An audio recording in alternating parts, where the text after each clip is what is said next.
Hello मेरे students, तो एक गुड न्यूज आप लोगों के लिए है कि 11,127 पोस्ट के लिए आरआरबी एएलपी की वैकेंसी का शॉर्ट नोटिफिकेशन आ चुका है। ये वैकेंसीज लगातार आप लोग देख रहे हैं। 18,000 वैकेंसी पहले आप लोगों के सामने आई थी, फिर उसके बाद 18,000 के बाद ये 2025 वाली वैकेंसी चल रही है, जिसमें कितनी वैकेंसीज है? 10,000 वैकेंसी है। 9,970 वैकेंसी है, जिसको 10,000 माना जा सकता है। 11,000 वैकेंसी आप लोगों के सामने ये है, और ये लगातार प्रोसेस जारी है ईच एंड एवरी वैकेंसी का, चाहे वो जेई हो, ग्रुप डी हो, एनटीपीसी हो। यहां पर अगर आप इस टाइम भी रोते हो कि मेरा सिलेक्शन नहीं हो रहा है, तो आपको अपनी कमियां खोजने की आवश्यकता है। आप एक बार खुद से सोचिए कि आप जो ये समय बर्बाद करते हो, जैसे आपका एएलपी का सीवीटी 1 का पेपर हुआ, उसके बाद से लगातार आप अपना समय बर्बाद कर रहे हैं। आप इंतजार कर रहे हैं कि आंसर की आएगी, फिर आंसर की जब आ जाएगी उसके बाद इंतजार करोगे रिजल्ट आएगा तब पढ़ूंगा। तो इतना बेवकूफ रेलवे नहीं है।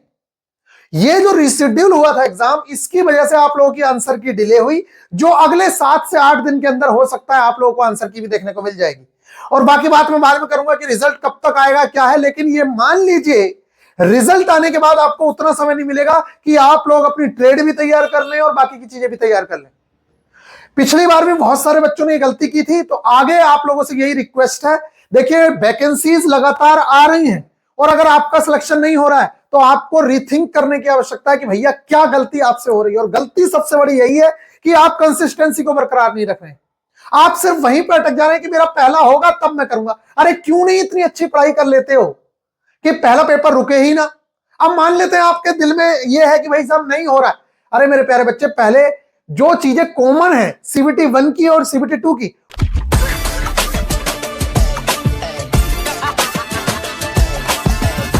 stopping me. Step aside. I said 23. I said 23. Talk to me, numbers never lie. Add it up, that's me.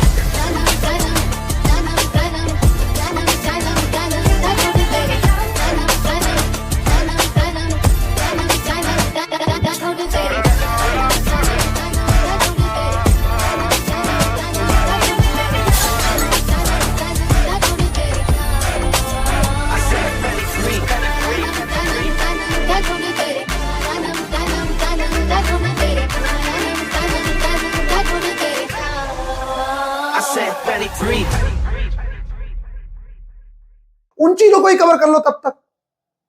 अगर आपके मन में, अभी मैं दिखाऊंगा बाकी चीजें भी, तो सबसे पहले आप यहां आइए। ये आप लोगों का शॉर्ट नोटिफिकेशन आया है। टोटल वैकेंसीज आप लोगों की 11,127 हैं। 18 से 30 साल जो एज क्राइटेरिया है, ये नॉर्मल वाला है। नॉर्मल का मतलब क्या होता है मेरे प्यारे स्टूडेंट्स? नॉर्मल का मतलब है कि अनरिजर्व कैटेगरी के लिए क्राइटेरिया है। ओपनिंग डेट एप्लीकेशन जो है 15/5/2026 से हो जाएगी। आप देख रहे हैं कि इनका 2026 का नोटिफिकेशन आ गया है, और 2025 का अभी निपटा नहीं है। तो सीधी सी बात है कि बहुत जल्दी में सारे काम होंगे। ये बात आप लोगों को समझ लेनी चाहिए। आप लोग अभी बहुत ज्यादा मजे में है कि अरे अभी तो 70-80 दिन हो गए हैं, अभी तक तो आंसर की ही नहीं आ रही है, तो फिर क्या ही होगा। दिसंबर निकल गया, जनवरी निकल गई, फरवरी निकल गई, अभी तो बहुत टाइम मिलेगा। तो मेरे प्यारे बच्चे, मैं बता रहा हूं, सुन लेना, इन वर्ड्स को नोट कर लो, बाद में आके यहीं पे गाली दे देना अगर ऐसा ना हुआ तो। निश्चित तौर से बता रहा हूं मैं, रिजल्ट के बाद आपको नहीं मिलेगा उतना समय। पिछली बार भी नहीं मिला था। वो बच्चे ज्यादातर फेल हुए जिन्होंने रिजल्ट के बाद तैयारी स्टार्ट की थी।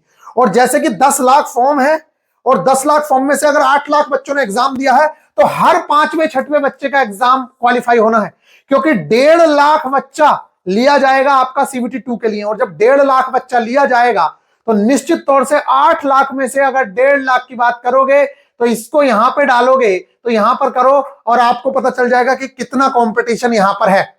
समझ रहे हैं आप? 15 कितने होते हैं? 90। तो 6वां बच्चा भी नहीं, हर 5वां-6वां बच्चा आप लोगों का क्वालिफाई करके आपके सामने आएगा। तो आप लोगों को मेरे अकॉर्डिंग तैयारी जरूर से जरूर स्टार्ट करनी चाहिए। मत इंतजार करिए। तैयारी कैसे करनी है वो भी मैं बताऊंगा आगे। ये आप लोगों के सामने है, ये डिटेल्स दी गई हैं। अब बात करते हैं क्वालिफिकेशन की। देखिए, क्वालिफिकेशन से डरना नहीं है। सेम टू सेम क्वालिफिकेशन आपकी ये रहने वाली है।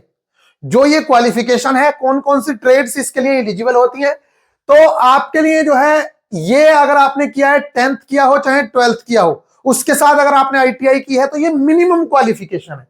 इसके बाद अगर आपका डिप्लोमा है, पॉलिटेक्निक डिप्लोमा, तो वो भी एलिजिबल है। बीटेक है वो भी एलिजिबल है।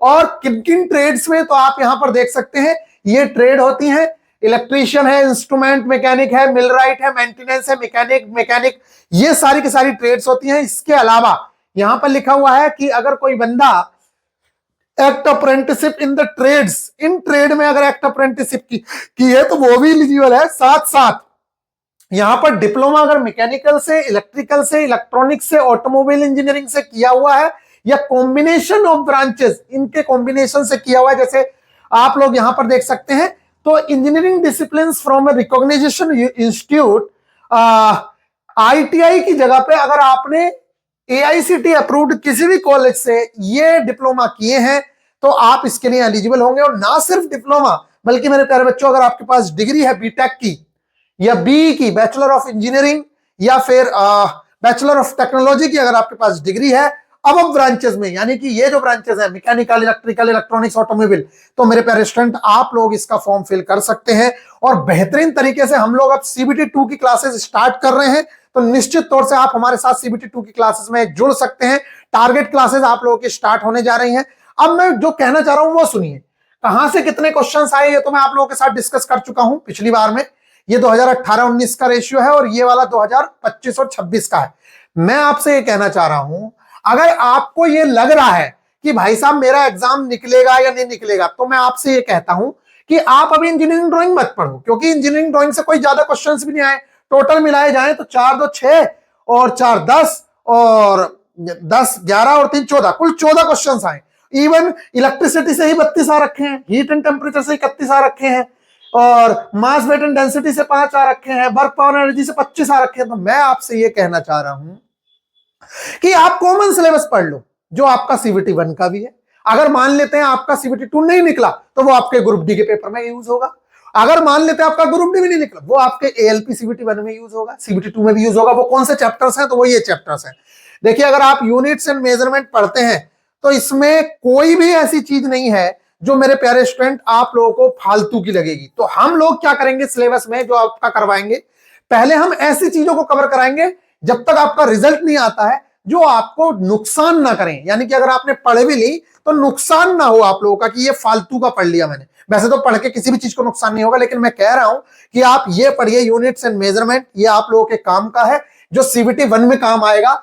स्पीड एंड वेलोसिटी की अगर मैं बात करूं तो ये आपका मोशन और force and laws of motion वाला चैप्टर है जो एनसीईआरटी का क्लास 9th का 7वां और 8वां चैप्टर है। इसके बाद कार्य, शक्ति और ऊर्जा, ये भी चैप्टर आप लोगों का 9वां चैप्टर है। और फिर इसके बाद यहां पर आ जाइए 10वें चैप्टर की ओर, जो मास वेट एंड डेंसिटी यहां पर दिया हुआ है वो वहां पर ग्रेविटेशन के नाम से दिया हुआ है। तो ये ग्रेविटेशन आपको कवर करना है। आप लीवर और सिंपल मशीन मत पढ़िए अभी, कोई दिक्कत नहीं है, नहीं पढ़ोगे बाद में पढ़ लोगे, बहुत समय है। आप बेसिक्स ऑफ इलेक्ट्रिसिटी कवर करिए, ये क्लास 12th के 2 चैप्टर्स, वो क्लास 10th के 2 चैप्टर्स आते हैं, एक तो इलेक्ट्रिसिटी वाला और जो आगे मैग्नेट वाला चैप्टर है। इस तरीके से अगर आप अपने सिलेबस को निपटाते हैं, साथ साथ आप पर्यावरण को पढ़िए, इन्वायरमेंट वाले को, क्योंकि ये आपका सीबीटी 1 का भी पार्ट है। आईटी लिटरेसी को पढ़िए, क्योंकि ये वाली जो चीज है ये आपके आरआरबी जेईई सीबीटी 2 में भी काम आने वाली है। आईटी लिटरेसी का मतलब होता है कंप्यूटर से संबंधित चीजें, तो कंप्यूटर से संबंधित चीजें आपके सीबीटी 1 में भी काम आती हैं। इस तरीके से स्मार्ट वे में अपने सिलेबस को निपटाइए, आपको निश्चित तौर से इसका बेनिफिट मिलेगा। बाकी आपका मन है, जैसा आप चाहे वैसा कर सकते हैं। अच्छा, बहुत सारे बच्चे डिमांड कर रहे हैं कि भैया आपने ये टारगेट कोर्स इनका तो ले आए सीबीटी 2 का, हमारा ग्रुप डी। देखिए आगे जो हम क्रैश कोर्स नहीं, फाउंडेशन लेके आने वाले हैं, वो लेके आने वाले हैं किसका, क्रैश कोर्स। आप ये 45 डेज मत समझिए। अगर आपको 60 दिन मिलेंगे तो हम 60 दिन तैयारी कराएंगे, अगर आपको 70 दिन मिलेंगे तो 70 दिन कराएंगे, मतलब कंटिन्यू रहेगा ये उसी हिसाब से। लेकिन हम एक टारगेट लेके चलते हैं कि इतने दिन में हम कम से कम सिलेबस को कवर कर सके। तो ये लगभग 45 डेज का टारगेट हम लेके चल रहे हैं। 45 डेज में निश्चित तौर से आप लोगों का पूरा सिलेबस नहीं पड़ जाएगा सीबीटी 2 का, कुछ भी एक्स्ट्रा करने की जरूरत नहीं पड़ेगी।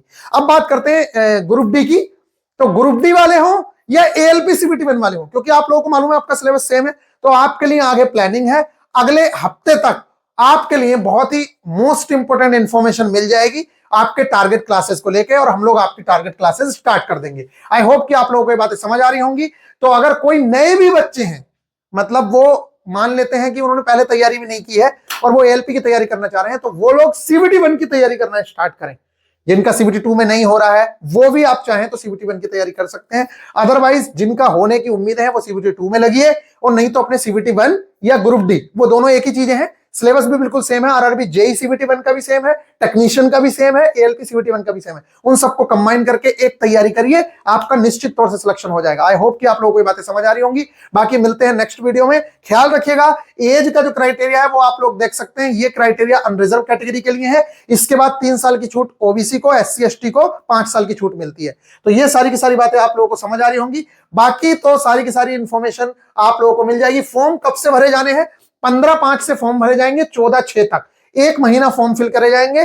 फॉर्म को ऐसे फिल मत करना थोड़े दिन रुक के, यानी कि 15/5 से शुरू हो रहे हैं तो आप लोग फॉर्म स्टार्ट करना लगभग 1/6 के आसपास, यानी कि 1 जून के आसपास, तब तक कुछ इंफॉर्मेशन भी कलेक्ट हो जाएगी। मिलेंगे नेक्स्ट वीडियो में, ख्याल रखिएगा, टेक केयर।